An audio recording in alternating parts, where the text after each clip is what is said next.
Bonjour Pathé Mbodj. Bonjour Madame Moreau. Voilà, Pathé Mbodj, vous êtes analyste politique, journaliste également. Que pensez-vous de En fait, on tend vers la levée de l'immunité parlementaire du député maire de Louga, Moustapha Diop, dans l'affaire des 700 millions de francs CFA. Que pensez-vous de cette affaire Moustapha Diop sur les pas de Farba Ngom? Non, sur les pas de Farba Ngom, je pense que c'est beaucoup dire. Pour le moment, il y a un doute qu'il faut lever.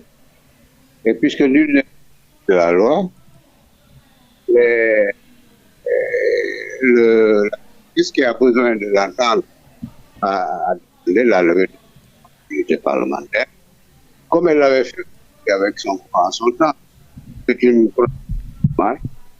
Donc, les proportions ne sont pas les mêmes au niveau des sommes. Une dame prétend avoir pris de l'argent pour quelqu'un d'autre. Pour quelqu'un d'autre, on a déjà écouté ces chauffeurs qui ont donné leur version.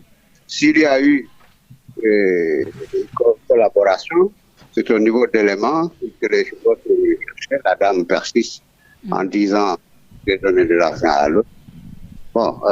Cet autre aussi aurait pu, je pense, spontanément se présenter et demander lui-même la levée de l'immunité parlementaire. Et les choses vont dans le train. Le sénateur de la justice, Moustapha Diop, doit répondre à la justice comme n'importe quel justiciable. D'accord. Et la riposte de l'Alliance pour la République, vous en pensez quoi? La sortie? Oui. Vous savez, dans une démocratie, il y a une majorité et une minorité. Qu'il y ait une dictature de la majorité, de la minorité, en l'occurrence, les majorités organiques et les majorités sauvages, que la paix dise que c'est une classe sociale. Parce que, aussi, non gérer, il y a ce que disait et que Sonko a repris, Réumi de Roma. On arrive à Maki, on arrive à Réumi de Roma. Il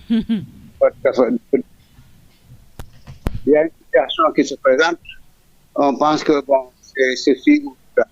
On veut chercher à savoir. On cherche à savoir. Ce qu'il faut regretter, c'est que ce premier ministre qui se dit Sonko, que c'est une allégation justiciable, en justicier, en procureur, en ministre de la Justice, et dit qu'il dit, le Premier ministre, qu'il faut arrêter. C'est-à-dire, le problème aujourd'hui, c'est que nous avons été déflorés par un Premier ministre qui pose des gestes hantés et qui ne sont pas ultra et qui jugent lui ultra. Il décide qu'un tel doit. Donc, il va. Il décide qu'un tel qui va. La contradiction à l'Assemblée doit répondre. On est en train de fouiller. C'est un peu ça. Si au moins la justice se faisait dans la sérénité, dans la tranquillité, qu'on mette sur pied un haut conseil. Et la sortie de Marème Faye Sall, vous en pensez quoi? La sortie de Marème Faye Sall pour protéger ou même pour soutenir son frère Mansour Faye? Non, elle ne soutient pas seulement son frère, elle soutient toute la... C'est un clan, c'est toute la fratrie, c'est toute la famille, c'est le président qui est visé, c'est le fils Amadou qui est visé, c'est les collatéraux de l'épouse du président qui sont visés. Et à terme, je pense que plutôt que de trahir un certain désespoir ou une certaine inquiétude, je pense que c'est le cri que tout le monde pousse au Sénégal devant ce qui peut être une dictature manifeste.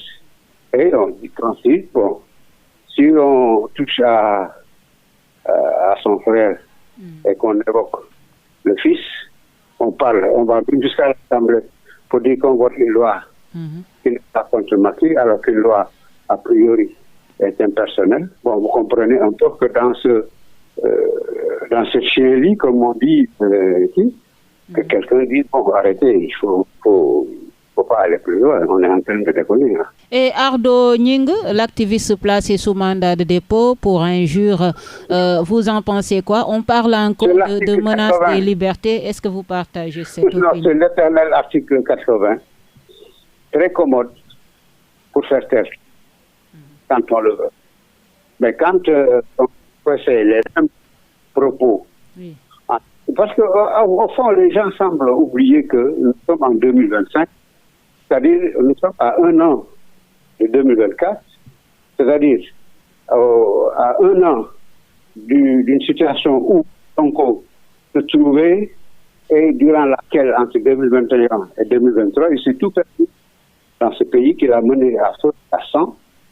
Et aujourd'hui, tout le monde est sous le délit de faciès, tout le monde est sous le délit d'opinion. Véritablement, bon, si les Sénégalais acceptent, c'est très bon, ils ont ce qu'ils méritent. Parce que, bon, comme je dis l'autre jour, il y en a qui disent encore aujourd'hui la main sur le Coran, il n'y a jamais eu de Covid, que c'était juste un prétexte pour limiter la facilité des Africains. Il y en a qui disent la main sur le Coran, qu'il n'y a jamais eu d'affaire sur beauté.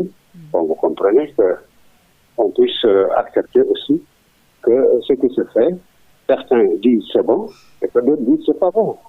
Le problème, c'est qu'il faut se battre pour que ceux qui disent que c'est pas bon puissent le dire, moins pour la société, moins contre le pouvoir que pour la démocratie et pour l'exercice des droits. D'accord. Et Pathé, en même temps, les députés de PASTEF, de la majorité, demandent le rapatriement des insulteurs établis au niveau de la diaspora.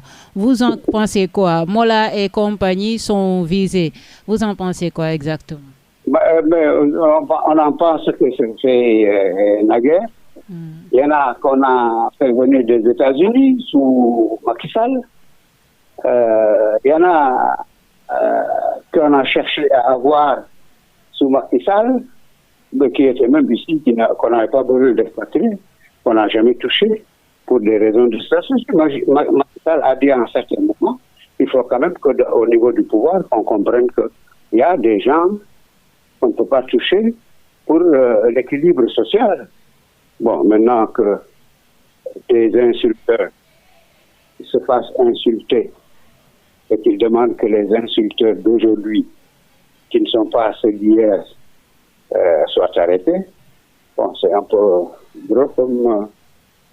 c'est un peu cousu de fil blanc. Et le rapatriement des Sénégalais papier de Mauritanie, l'expulsion de Sénégalais qui vivaient sans papier en Mauritanie ont été rapatriés malgré le bon voisinage entre le Sénégal et la Mauritanie?